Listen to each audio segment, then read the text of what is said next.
di channel Andi Darmawan dengan saya Andi Darmawan juga. Oke, teman-teman, kita sesuai dengan video sebelumnya bahwa kita saat ini akan membahas tentang kerangka acuan inersia.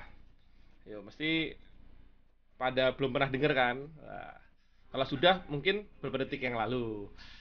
Oke, jadi apa itu kerangka inersia, acuan inersia? Kerangka acuan inersia adalah, kalau teman-teman mesti sering lihat ya, ada orang atau ada bentuk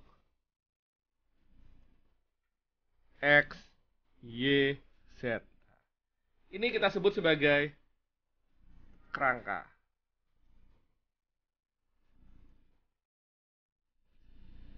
Di mana bahasa Inggrisnya otomatis adalah frame.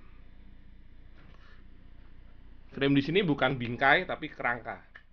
Oke, kalau kita bicara kerangka, terus apa sih bedanya ini, kerangka ini dengan kerangka acuan inersia? Jadi kerangka acuan inersia adalah kerangka yang kita jadikan sebagai acuan, di mana kerangka tersebut otomatis punya sumbu X, Y, Z, tiga dimensi ya. Ada sumbu X, Y, dan Z, tiga dimensi dengan eh, kondisi-kondisi sebagai berikut. Yang pertama, dia bergerak dengan kelajuan yang konstan. Yaitu syaratnya tadi apa untuk kerangka acuan inersia? Kerangka acuan inersia.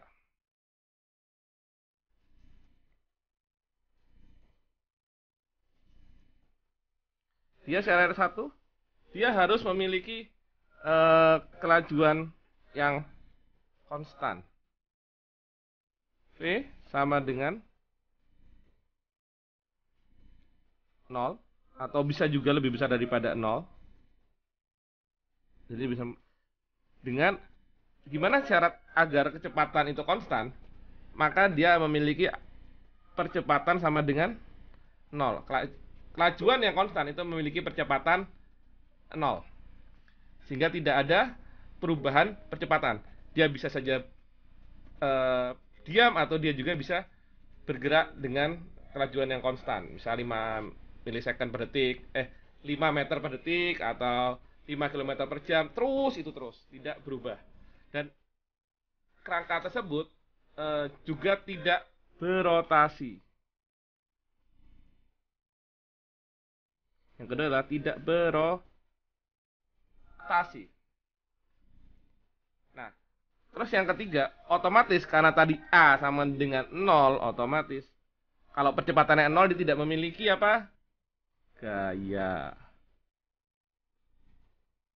Torsi punya enggak? Ya jelas tidak punya. Kenapa kok bisa tidak punya? Nah, tidak berotasi. Tidak berotasi tandanya dia tidak akan menghasilkan atau mengalami torsi. Bagaimana dengan gaya? Sama, gaya 0. Karena alfa A atau percepatan sama dengan 0. Oke. Gaya ini adalah gaya total. Ya, gaya total atau bahasa Inggrisnya adalah net force. Oke, kemudian dari syarat-syarat ini kita bisa menentukan bahwa sesuatu itu bisa merupakan kerangka acuan inersia. Contohnya apa? Tiang bendera bisa. Tiang bendera bisa kita jadikan dia selama dia tidak berputar, jadi tiang benderanya itu tegak lurus, tidak melambai-lambai, dan dia juga tidak berubah percepatannya atau percepatannya 0, maka dia kita jadikan sebagai kerangka acuan inersia. Loh, tapi bagaimana dengan bumi? Bumi kan bergerak. Ya, bumi berputar, tapi kita asumsikan saja dengan pendekatan bahwa eh, kita bisa memastikan bahwa semua yang berada di atas muka bumi ini asal tidak berotasi terhadap bumi, maka dia adalah kerangka acuan inersia. Oke, sekarang kita lanjut. Terus kerangka acuan inersia emang jenisnya ada apa aja sih? Jenis dari kerangka acuan inersia itu ada, setidaknya tuh ada tiga. Setidaknya ya, nama setidaknya tandanya apa? Bisa lebih. Kalau bisa lebih tandanya adalah dia setidaknya ada tiga. Jadi kerangka acuan inersia jenisnya ada 3. Global, ada yang bilang bumi, ada juga yang bilang Earth. Bedanya apa bumi dengan Earth? Bahasanya. Oke, terus yang kedua adalah lokal. Ada juga yang bilang body. Terus yang ketiga adalah komponen. Nah, untuk komponen ini dia bisa mempunyai banyak anak. Jadi misalkan komponen 1, komponen 2, komponen 3 dan seterusnya. Oke, sekarang pertanyaannya, ini jenis-jenisnya ini maksudnya apa sih? Maksudnya adalah jika kita bilang kerangka inersia global, maka dia yang menjadi acuan dari seluruh gerak yang tidak melibatkan perputaran bumi. Contohnya adalah jika kita ingin mengelilingi tiang bendera tadi, tiang bendera kita jadikan sebagai kerangka global, kita ingin bergerak berdasarkan tiang bendera, kita ingin berputar-putar berdasarkan tiang bendera, maka tiang bendera kita jadikan sebagai kerangka acuan inersia global. Bagaimana dengan lokal? Lokal adalah selanjutnya, contohnya lokal atau body adalah diri kita. Diri kita ini juga mempunyai kerangka inersia, yaitu X, Y, Z juga sama. Jadi kerangka inersia lokal itu mengelilingi kerangka acuan inersia global. Apakah mengelilingi? Tidak harus mengelilingi. Yang penting dia bergerak dengan acuan adalah yang global. Bagaimana yang komponen? Komponen itu acuannya lokal dan global. Jadi ini semakin ke bawah istilahnya semakin anaknya. Lokal memperhatikan global, komponen memperhatikan lokal. Apakah hanya terbatas sampai komponen? Komponen bisa lebih dari 1. Komponen 1, komponen 2 dan seterusnya. Contohnya apa? Contohnya adalah lengan. Lengan atas dan lengan bawah itu adalah bisa kita bilang sebagai lengan atas adalah komponen 1, lengan bawah adalah komponen 2, di mana komponen 2 memperhatikan komponen 1 dan komponen 1 memperhatikan body keseluruhan body atau lokal. Nanti kita akan berikan contohnya yang mungkin bisa lebih simpel, entah mungkin nanti di next video ya. Kita buat contoh yang lebih aplikatif. Cuman di sini konsepnya adalah yang jelas masing-masing kerangka acuan inersia baik lokal, global, lokal, komponen itu saling memperhatikan. Jadi gimana komponen 3 memperhatikan komponen 2, komponen 2 memperhatikan komponen 1, komponen 1 memperhatikan lokal, dan lokal memperhatikan global. Bisa tidak loncat komponen langsung memperhatikan global? Bisa sih, tapi aneh nanti jadinya.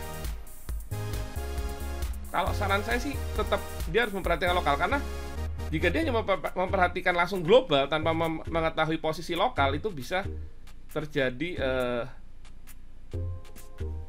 misalkan itu diterapkan pada robot, maka bisa terjadi gerak yang tidak sesuai dengan yang diinginkan.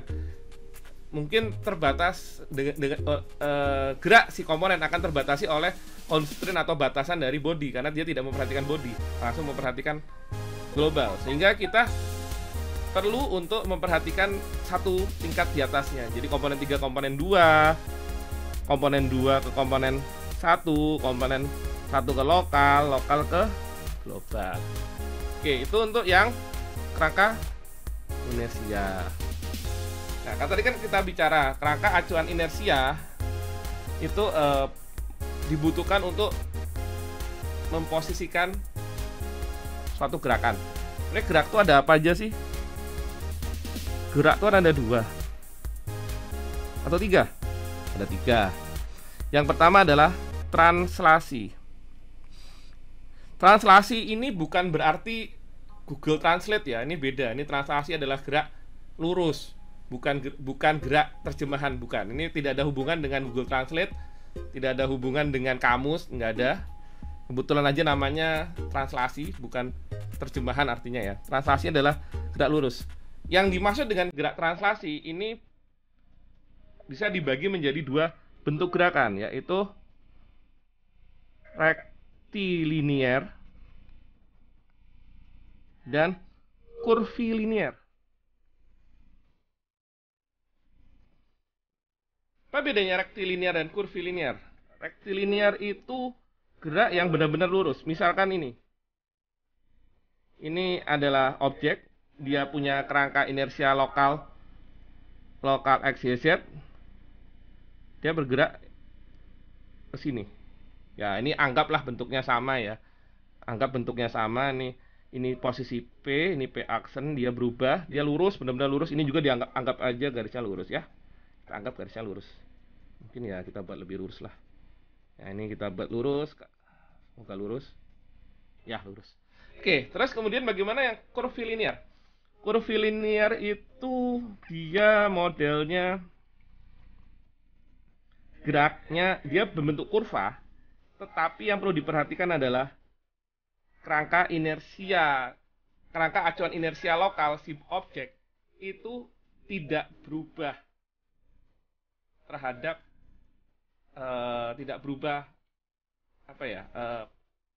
tidak berubah dari sisi rotasi, dalam arti dia tidak melakukan rotasi mengelilingi salah satu sumbu X, Y, Z dari kerangka lokalnya. Jadi kalau digambar ya, misalkan ini posisi awal si P, dia gerak gini, posisi akhirnya di sini, tetap seperti ini. Ini juga dianggap aja ya gambarnya sama gitu ya, dianggap gambarnya sama. Ini yang melingkar-lingkar ini adalah lintasan dari geraknya. Jadi gerakannya melintas seperti itu. Pun gerakannya melintas seperti itu, bisa kita bilang bahwa dia tetap translasi. Kenapa? Karena ini kalau kita kasih ini adalah X, Y, Z, ini kerangka inersianya tuh masih sama. Tidak berubah. Posisinya tuh tidak berubah. Tidak berotasi, dia tidak ada mengelilingi rotasi. Tidak mengelilingi sumbu apapun. Jadi dia tetap seperti itu. Nah, kemudian yang gerak lanjutnya adalah rotasi. Rotasi itu apa? Rotasi otomatis dia mengelilingi suatu sumbu. Mengelilingi, mungkin kita perbaiki ya, bukan suatu, tapi setidaknya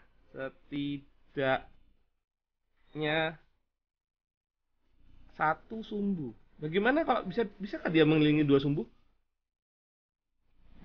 Kalau benar-benar sumbu X dan Y itu tidak bisa, tapi kalau sumbu yang dibentuk antara sumbu X dan Y bisa. Jadi ya tetap hitungannya ya satu sumbu ya. Satu sumbu tandanya. Kita hapus saja setidaknya.